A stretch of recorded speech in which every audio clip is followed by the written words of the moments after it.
Welcome to the JMC True Crime channel. Thank you so much for joining me. The outcome of today's case will lead you to either nod your head in agreement or shake your head with disgust. Why is this case so confounding?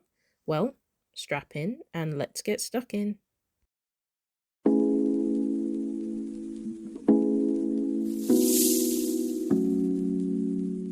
Angus Ronald Trew was born on the 17th of June 1891.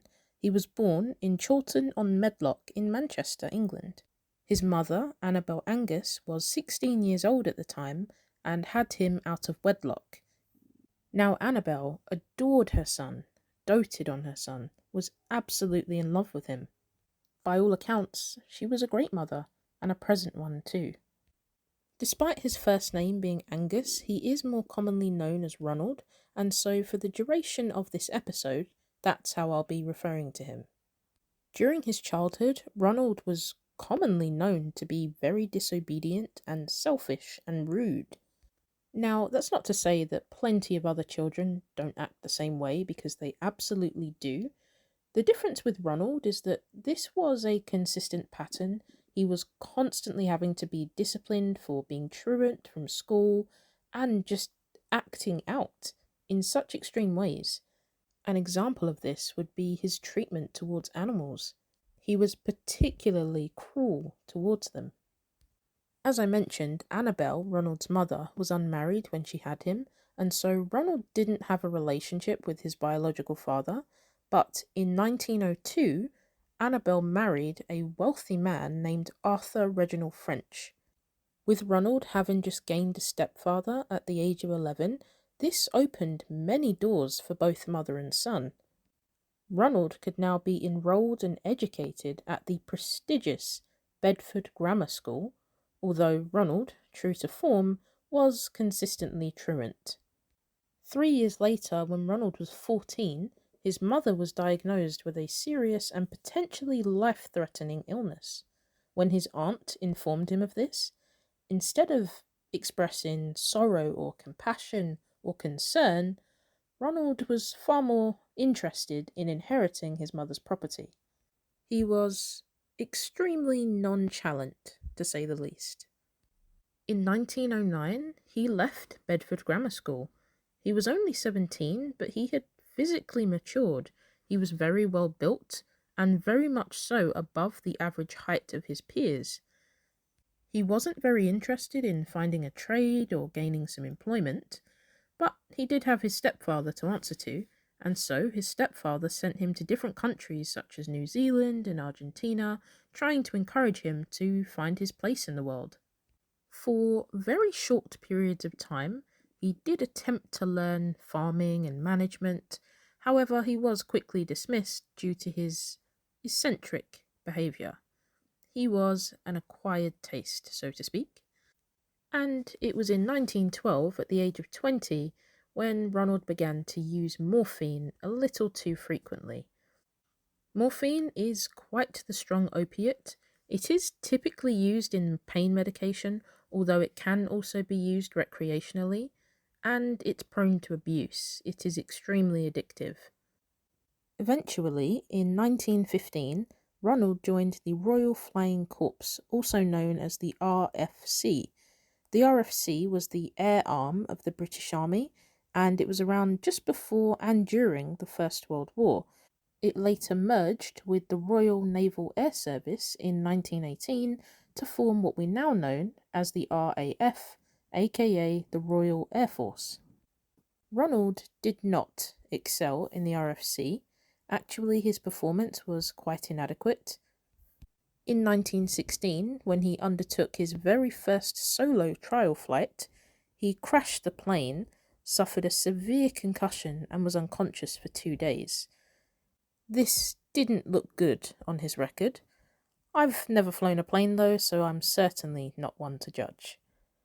The following month, he crashed his plane again. Although this time his injuries weren't quite as severe, he suffered some minor cuts and bruises. So, silver lining, eh? Though later that year he did sadly suffer a nervous breakdown, and shortly after, in October, he was discharged from the RFC. His discharge was the result of both increasingly erratic behaviour and his addiction to morphine. So here he was again, without a trade, without a job, without really knowing what his next step was. But soon he would find it. The RFC had been located in Hampshire, England, and following his dismissal, Ronald relocated to New York in the United States. It was there and at a party where he became familiar with an actress named Frances Roberts. Their courtship was quite the whirlwind because they wed only a few months later, and they began to travel quite extensively all across America before relocating to England in 1919. I'm not quite sure how they afforded to travel so much. Either Francis had money or Ronald's family was financially supporting him. Either way, when they relocated to England, it didn't take Ronald long to find a job. And when I say it didn't take long for Ronald to find a job, what I really mean is that it didn't take long for Ronald's family to find him a job. Subsequently, it didn't take Ronald long to lose that job due to his habitual lying, his addiction, and his general misconduct. The job in question had been as an assistant manager at a mining company. Back then, the region was known as the Gold Coast, but in today's world it is known as the country of Ghana in Africa. This was a breaking point. Not necessarily for Ronald, but it definitely was for Arthur, for his stepfather.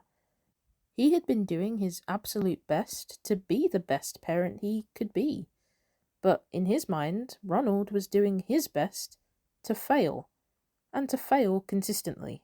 So, absolutely furious with his stepson, Arthur cut all ties but one. He did agree to continue to financially support Ronald and his family because now Frances was pregnant.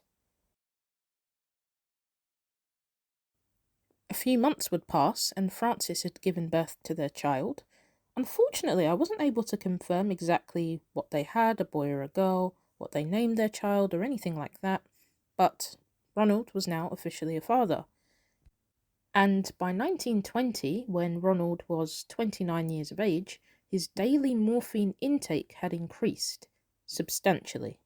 He was also more erratic than what was typically expected of him, so his mother and his wife insisted that he go to a nursing home for treatment for his addiction. He was at the nursing home for approximately 6 months, and it was there where his behaviour became perhaps more alarming. He would have extreme mood swings, he would sit in silence for uncomfortably long periods of time, and what was most troubling was his belief that he was being shadowed by a doppelganger who shared his name, although this doppelganger didn't spell his name the same, True, he spelt it Trew, and Ronald Trew, Trew, was his mortal enemy. And I mean mortal enemy. This is how Ronald perceived this. Furthermore, Ronald would sometimes sign himself out of the nursing home. He was able to do this, and he would travel into London, and it was there where he would steal and pass forged checks. When confronted with proof of his fraudulent behaviour, Ronald would claim that it was Trew, Trew, that was the guilty one, and not him. Upon being discharged from the nursing home, Ronald, Francis and their child relocated to Portsmouth. Portsmouth is both a port and a city in the county of Hampshire in southern England, so they didn't move too far. They lived there for about a year before in 1921, Ronald walked away. And I mean that in the most literal sense. He walked away, he left his wife and child, he, in quite a savage move, removed them both as beneficiaries from his will, and just left them. Once a family man, once a husband and a father. No more. No. just a bachelor again now. And you'll remember that Ronald doesn't have a job. Anytime he gets one, he rather quickly loses it, and it's just this seemingly endless cycle. Well, Ronald relocated back to London from Portsmouth, and he lied to his family, telling them that he'd met someone called Mr. Harris, and he'd offered him this lucrative hotshot job, and he was going to be set financially. This was, of course, a lie. The way Ronald would support himself was by committing various acts of petty theft and fraud. And once again, when he would be caught red-handed or declared to be suspicious in some way, it wasn't him. It was Trew. Trew. He was the real thief. In early February of 1922, Ronald bought a gun as a means of defence against Trew. Trew. And during that same month, Ronald told a female acquaintance, one that he had coerced to remain in his company, that he intended to commit the perfect murder, and for him, the perfect murder meant he would go unpunished. It didn't take Ronald long to meet 25-year-old Gertrude Yates. Gertrude actually went by the name Olive Young as she was a prostitute, and this was a means of protecting her real identity, though I will refer to her as Gertrude throughout the remainder of this video. Her typical clients were quite wealthy. They were men that could afford to take her to nice restaurants, dance halls, cinemas, and so on. From that description, you've likely pieced it together that Ronald would not be her typical client.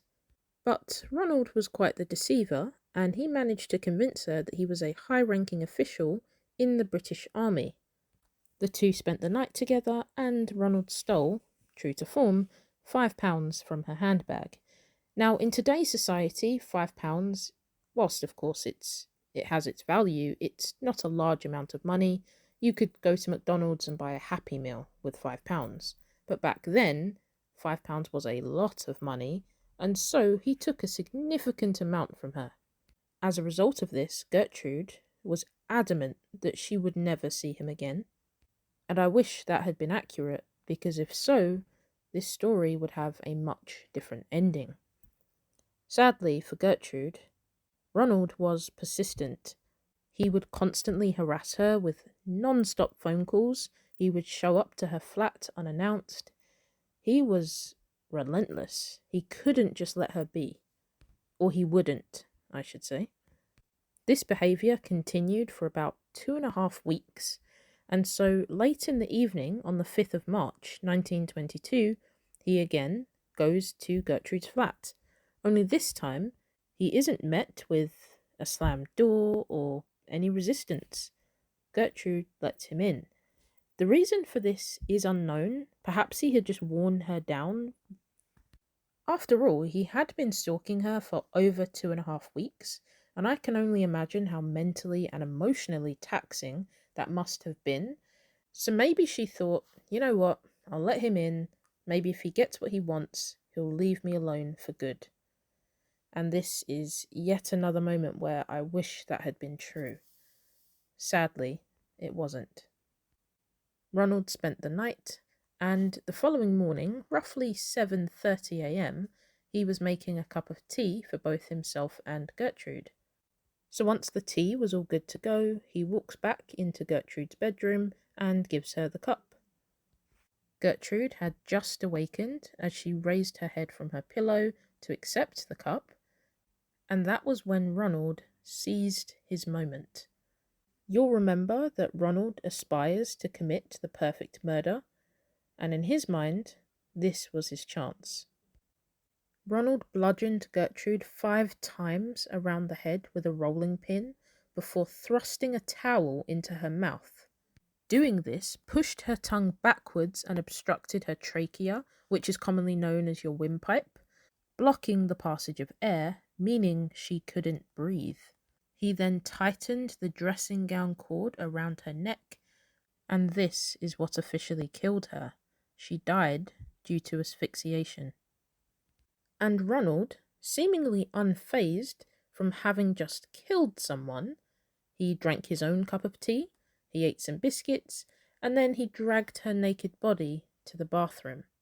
He stole some money from her purse and also some items of jewellery. Back then, the jewellery that he stole was worth approximately £200, and in today's society, that would be valued at just over £11,000.